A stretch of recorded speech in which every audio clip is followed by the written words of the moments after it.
ইসবকুল বা সিলিয়াম হাক্স। আপনি যদি 5 গ্রাম ইসবকুল বা সিলিয়াম হাক্স নেন তাহলে তার মধ্যে 4 গ্রাম ন্যাচারাল প্ল্যান্ট ফাইবার আপনি পাবেন আর মাত্র 20 ক্যালোরি এনার্জি পাবেন। এই এনার্জি এর মধ্যে থাকা কার্বোহাইড্রেট থেকে আসে। এর মধ্যে ইসবকুলের মধ্যে কোনো ফ্যাট বা প্রোটিন থাকে না। আর এই ইসবকুলের যত ওজন এর তার প্রায় 16 গুণ জল অ্যাবজর্ব করে।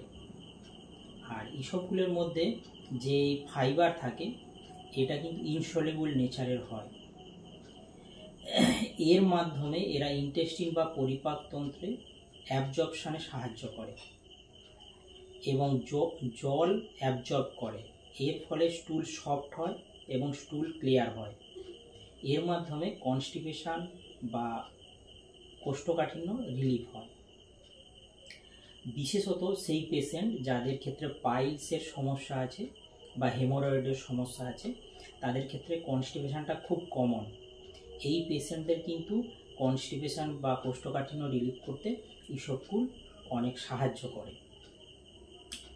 ইসবকুলের মধ্যে থাকা এই ন্যাচারাল প্ল্যান্ট ফাইবার যেটা থাকে এটা কিন্তু কোলেস্টেরল বা ট্রাইগ্লিসারাইড, বিশেষ করে যেটা খারাপ কোলেস্টেরল এলডিএইচ, তো এটা কমাতে কিন্তু এটা সাহায্য করে। এর দ্বারা এটা হার্ট অ্যাটাক বা স্ট্রোকের সম্ভাবনা বা রিস্কটাকে অনেক কমায়। এর মাধ্যমে আমাদের হার্ট অনেক হেলদি থাকে। হাইপারটেনশন পেশেন্টদের ক্ষেত্রে কিন্তু এটা অনেক বেশি সাহায্য করে। এছাড়া যদি আপনি বলেন, এছাড়া আপনি ডায়াবেটিস মেলাইটাস পেশেন্টের ক্ষেত্রে কিন্তু ইসবকুল ব্লাডে যে সুগারের লেভেলটাকে অনেকটা কমাতে সাহায্য করে এবং সুগার পেশেন্টদের কনস্টিপেশনও কিন্তু রিলিফ করতে এটা সাহায্য করে। এছাড়া ইসবকুলের উপকারিতায় যদি আমরা আসি, এছাড়া ইসবকুলের একটা টেন্ডেন্সি যে ইসবকুল যখন আমরা ইনটেক করি শরীরে, তো আমাদের যে পেটটা অনেক বেশিক্ষণ ভরাট রাখে, তার দ্বারা আমাদের যে ক্ষুধার চাহিদা সেটা অনেক কম থাকে। তার মাধ্যমে আমাদের ওয়েট লস সাহায্য করে এবং ওবেসিটি কন্ট্রোল হয়।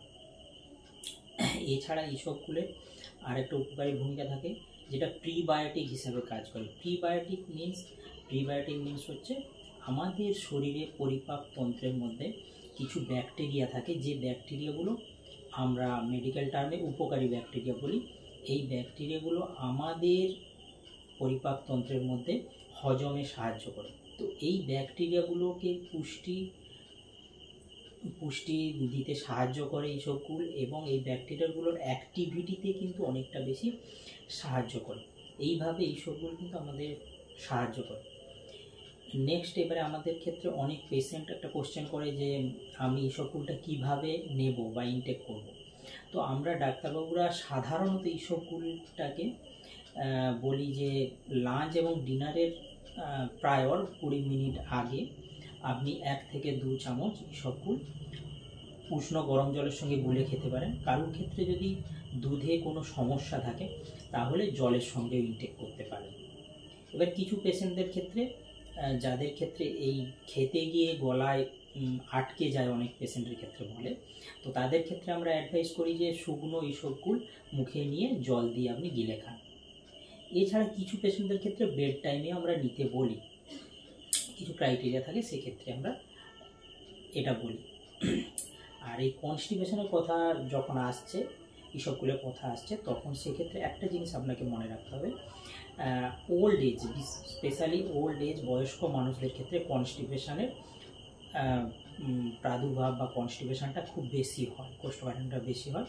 কারণ এই সময় স্টোমাক বা জিআই সিস্টেমের বা পরিপাকতন্ত্রের পেরিস্টলটিক মোশন খুব কমে যায়। ফলে কি পরিপাকতন্ত্রের মধ্যে স্টুল অনেকক্ষণ থাকে বয়স্ক মানুষদের ক্ষেত্রে, সেই ক্ষেত্রে বডি আবার ওই স্টুলের মধ্যে থেকে ওয়াটারকে অ্যাবজর্ব করে নেয়। ফলে স্টুলগুলো অনেক হার্ড হয়, নটি হয়, ভেঙে যায়।